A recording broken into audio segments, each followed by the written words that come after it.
Brought to you by Friends, Counsel, and Agnes. Trustee U, your online governance program for trustees.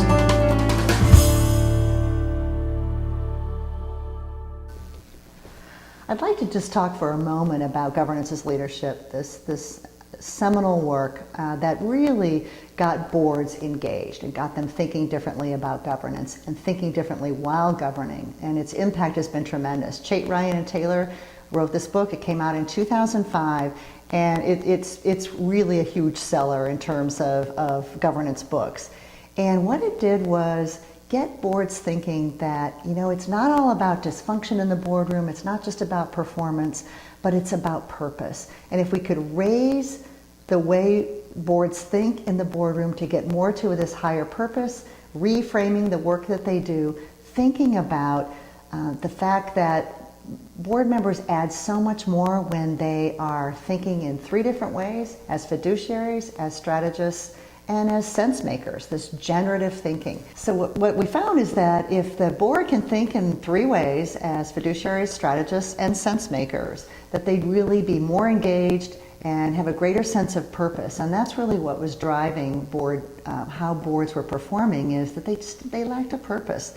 There wasn't quite as much that they needed to be doing. It felt pretty rote.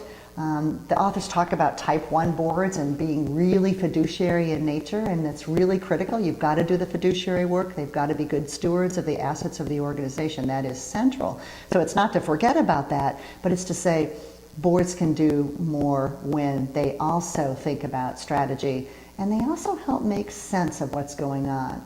And that's this notion of generative thinking. And so this book was phenomenal and well read by many.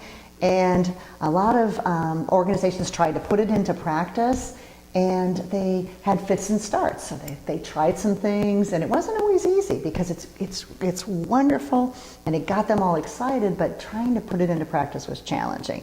And so I decided to write the Practitioner's Guide to Governance as Leadership, which is the field guide, the how do you actually do this. So the first chapter is a summary of governance as leadership, but then all the other chapters are about how do you do it. So getting started and getting stuck, how do you get over those humps, what's required in terms of changing the board culture, how do you build a high-performing board team, how do you hold the board accountable, what kinds of assessments can you do to ensure that the board is doing good work, what kind of leadership does it take from the head of school and from the board chair, and then kind of bringing it all together in terms of the benefits of governing differently. And so there's this book has cases, actual examples, because it's all based on practice. It's based on there's actually a lot of school examples, but other organizations as well that have tried to put this into work, and they talk about, here are some of the things we struggled with, and here's how we got over those humps, and here's how we made it happen, and here's what's different about us now. So that's this book, Practitioner's Guide to Governance as Leadership.